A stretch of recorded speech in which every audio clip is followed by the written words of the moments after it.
Karibu baba Zawadi. Zawadi? Ndiyo, nilimpa jina jana. Kama umechukua maamuzi mwenyewe, basi inawezekana huyu mtoto si wa kwangu. Mtafute baba yake. Mtazamaji, tuendelee na story hii. Kabla hatujaendelea, tafadhali na kuomba subscribe channel hii ya Mjumbe Online. Karibu sana. Maana hapa tunajifunza mengi kupitia story hizi za kugusa maisha. Weka kiti chako sawa na tuendelee na story hii. Kulikuwa na kijana mmoja aliyeitwa Amani, kijana wa kawaida tu kutoka katika familia ya hali ya chini, lakini mwenye ndoto kubwa moyoni. Alikuwa mnyenyekevu, mpole na mwenye bidii sana katika kazi zake. Kila aliyemfahamu alimpenda kwa sababu ya tabasamu lake la ukweli na namna alivyowajali watu bila kujali hali zao.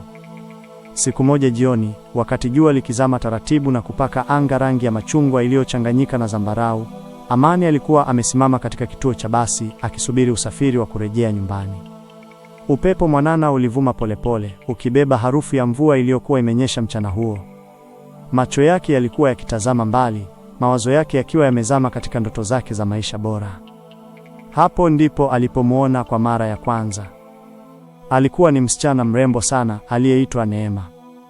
Uzuri wake haukuwa tu wa sura, bali hata tabasamu lake lilikuwa na mwanga wa ajabu ulioweza kumfanya mtu asahau huzuni zake. Alikuwa amevaa gauni jepesi la rangi ya samawati, nywele zake zikitingishwa na upepo kwa ustaarabu. Macho yake yalikuwa na upole wa kipekee, kana kwamba yalibeba hadithi nyingi moyoni. Amani hakujua kwa nini moyo wake ulianza kupiga kwa kasi ile. Hakuwahi kuwa mtu wa kuangalia wasichana kwa tamaa, lakini kwa Neema kulikuwa na kitu tofauti. Kulikuwa na utulivu, kulikuwa na heshima, kulikuwa na mvuto wa ajabu uliovuka maelezo. Basi lilichelewa sana siku hiyo. Watu walikuwa wakilalamika, wengine wakiondoka kwa hasira. Neema alionekana kuchoka, akavuta pumzi ndefu na kuketi kwenye benchi la mbao. Amani alihisi kama kuna nguvu isiyoonekana iliyomsukuma kusogea karibu naye. Kwa sauti ya upole alisema, "Samahani, basi linaonekana kuchelewa sana leo." Neema alimtazama na kutabasamu kwa aibu kidogo. "Ndiyo, labda dereva amekumbana na foleni. Lakini hakuna namna, tunasubiri tu." Mazungumzo madogo yakaanza hapo.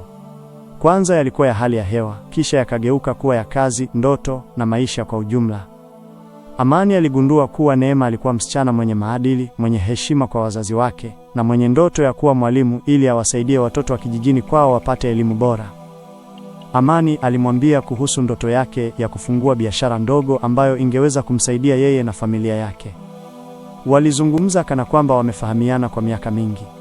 Muda ulisogea bila wao kutambua. Basi lilipofika, waliketi pamoja. Safari ile haikuwa ndefu sana, lakini kwa Amani ilionekana kama dakika chache tu. Waliposhuka, ilibainika kuwa walikuwa wanaishi mtaa mmoja, tofauti ya nyumba chache tu. Tangu siku hiyo, hawakukutana kwa bahati tena, bali kwa makusudi. Asubuhi walitembea pamoja hadi kituoni, jioni walirudi pamoja. Mazungumzo yao yalikuwa ya heshima na mipaka, lakini ndani yake kulikuwa na hisia zilizokuwa zikikua kimya kimya, kama mbegu iliyopandwa ardhini yenye rutuba. Amani aliheshimu sana Neema. Hakuwahi kumtaka kwa haraka, wala kumshawishi kwa maneno matamu yasiyo na msingi. Aliamini kuwa mapenzi ya kweli hujengwa juu ya heshima na uvumilivu. Neema naye aliona tofauti hiyo. Aliona jinsi Amani alivyokuwa akimjali bila masharti, akimsikiliza anapozungumza, akimheshimu hata mbele ya watu wengine. Siku moja walitembea kando ya barabara yenye miti mirefu, majani yakipeperushwa na upepo wa jioni. Amani alisimama ghafla na kumtazama Neema kwa macho yaliyojaa ujasiri na hofu kwa wakati mmoja. Neema alisema kwa sauti ya chini, "Kinyota, sijui nianzie wapi, lakini najua moyoni mwangu kuna kitu kimekuwa tangu siku ya kwanza nilipokuona. Na kuheshimu, na kuthamini, na ningependa maisha yangu yajengwe pamoja na yako, kama utanikubali." Neema alihisi machozi yakimjaa, si kwa huzuni, bali kwa furaha. Hakuwahi kuomba mapenzi kwa namna ya heshima kama ile. Alinyanyua macho yake na kusema kwa sauti ya utulivu, "Kinyota, Amani, nami pia nakuheshimu na nakujali. Kama nia yako ni ya kweli na ya ndoa, basi nitakuwa tayari kusimama na wewe." Maneno hayo yalikuwa kama kiapo kisicho rasmi. Hawakukumbatiana hadharani wala kufanya mambo yasiyo ya maadili. Waliamua kumshirikisha kila mmoja wazazi wake. Familia zote mbili zilikutana, na baada ya majadiliano ya heshima, walibariki uhusiano wao. Siku ya harusi yao ilikuwa ya furaha kubwa. Watu walicheza, waliimba na kushuhudia mapenzi yaliyoanza kwa mazungumzo ya basi kuchelewa. Amani alimtazama Neema akiwa amevaa vazi la harusi, akahisi kama ndoto yake imetimia. Neema naye alijiona salama mikononi mwa mwanaume aliyemchagua kwa moyo, si kwa tamaa. Walipoanza maisha yao ya ndoa, walikumbuka kila mara mwanzo wao. Waliamini kuwa mawasiliano, heshima na kushirikiana maamuzi ndiyo nguzo ya ndoa yao. Walikuwa wakikumbushana kuwa hakuna atakayefanya jambo kubwa bila kumshirikisha mwenzake, kwa sababu walijenga msingi wao juu ya kuelewana. Miaka ilianza kusogea taratibu ndani ya ndoa ya Amani na Neema. Kama ilivyo kawaida ya maisha, kulikuwa na siku za furaha na siku za changamoto, lakini kwa muda mrefu walionekana kuwa imara. Walipata mtoto wao wa kwanza, mtoto wa kiume waliyemwita Baraka kwa makubaliano ya pamoja. Siku hiyo Amani alimshika mkono Neema hospitalini, machozi yakimtoka kwa furaha. Alimwambia, asante kwa kunipa zawadi hii. Neema alitabasamu akijua amechagua mwanaume sahihi. Baada ya miaka miwili wakapata mtoto wa pili, msichana mrembo waliyekubaliana kumuita Tumaini. Maisha yao yalionekana kuwa mfano wa kuigwa. Kila maamuzi makubwa walikaa chini na kuzungumza. Hata jina la mtoto wa pili walilichagua wakiwa kitandani usiku, wakitazamana kwa upendo. Lakini polepole mambo yalianza kubadilika bila wao kutambua. Majukumu yaliongezeka, gharama zikawa kubwa na Amani akawa bize zaidi na biashara yake. Mara nyingi alirudi nyumbani akiwa amechoka na mwenye mawazo mengi. Neema naye alichoka kulea watoto wawili wadogo. Mazungumzo yao yakaanza kupungua. Si kwamba hawakupendana tena, bali walichoka kuonesha mapenzi yao kama zamani. Neema alipogundua ana ujauzito wa mtoto wa tatu, alikuwa na mchanganyiko wa furaha na hofu. Alimwambia Amani, na kwa mara ya kwanza hakumwona akiruka kwa furaha kama zamani. Alimkumbatia tu na kusema, tutashukuru Mungu, tutalea. Maneno hayo yalikuwa mazuri, lakini hayakuwa na ile shauku ya zamani. Mimba iliendelea. Safari hii Amani hakuweza kuhudhuria kliniki mara nyingi kwa sababu ya shughuli zake. Neema alijikuta mara nyingi akiwa peke yake hospitalini. Moyoni mwake alianza kuhisi upweke ambao hakuwa ameuzoea. Siku ya kujifungua ilipofika, uchungu ulianza ghafla usiku wa manane. Amani alikuwa safarini kikazi mkoa mwingine. Alipigiwa simu, lakini mtandao ulikuwa hafifu. Neema alikimbizwa hospitali na jirani yake. Uchungu ulikuwa mkali sana. Neema alipambana kwa nguvu zote hadi akajifungua mtoto mzuri sana wa kiume. Mtoto alikuwa mweupe, mwenye afya njema, akalia kwa sauti kali iliyojaza chumba cha wazazi furaha. Madaktari walimpongeza Neema kwa ujasiri wake. Akiwa bado amechoka lakini akiwa na furaha kubwa moyoni, alimtazama mtoto wake kwa upendo usioelezeka. Daktari mmoja akamuuliza kwa tabasamu, "Hongera mama, sasa tumuite nani mtoto huyu?" Kwa muda ule akili ya Neema ilikuwa imejaa hisia tu. Alikumbuka jinsi alivyokuwa akitamani jina fulani, tangu ujauzito ukiwa miezi michache. Jina hilo lilimpa amani ya moyo kila alipolisikia. Bila kufikiria sana, bila kukumbuka kuwa hawajakaa chini na Amani kulijadili, alitamka jina hilo kwa sauti ya furaha. "Tumuite Zawadi," alisema. Madaktari wakaandika jina hilo kwenye faili la hospitali. Neema alitabasamu akimbusu mtoto wake paji la uso. Hakujua kuwa uamuzi ule mdogo ungekuwa mwanzo wa kisanga kikubwa. Amani alipofika hospitalini siku iliyofuata, alikimbia hadi wodini kwa shauku ya kumwona mkewe na mtoto. Alimkuta Neema akiwa amembeba mtoto, uso wake umejaa nuru ya mama aliyepitia uchungu na kushinda. "Hongera sana," Amani alisema huku akimgusa mtoto kwa upole. Neema alitabasamu, "Karibu baba Zawadi." Amani alikunja uso kidogo. "Zawadi?"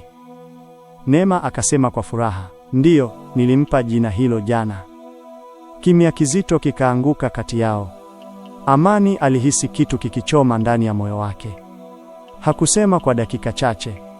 Alihisi kama heshima yake imepuuzwa, kama nafasi yake kama baba imechukuliwa.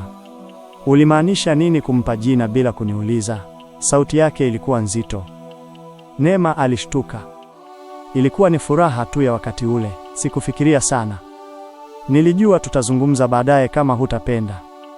Amani akakata maneno yake. "Hiyo sio namna tulivyokubaliana kuishi. Tulisema kila jambo kubwa tutashirikiana." Neema alijaribu kumtuliza Kinyota, samahani kama nimekosea. Tunaweza hata kulibadilisha jina. Lakini hasira tayari ilikuwa imeota mizizi. Amani alihisi kuumizwa zaidi ya tukio lenyewe.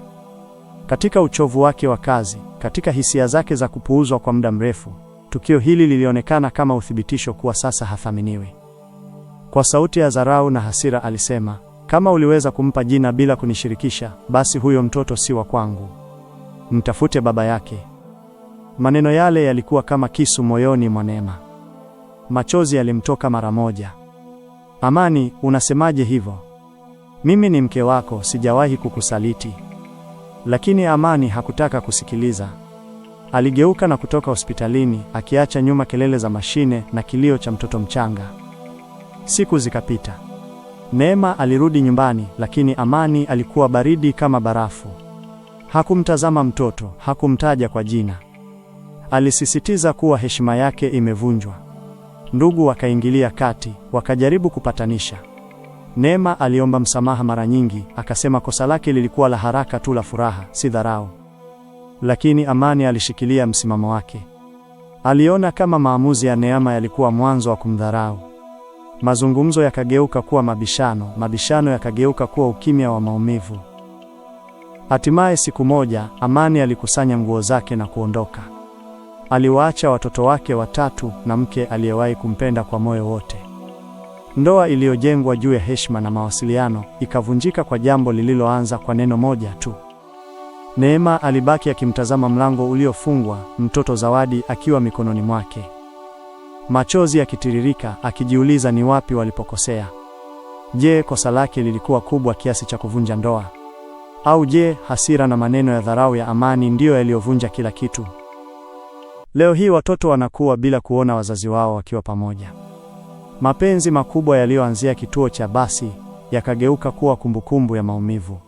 Naamini umeenjoy story hii na kujifunza mengi kupitia maisha ya watu hawa wawili.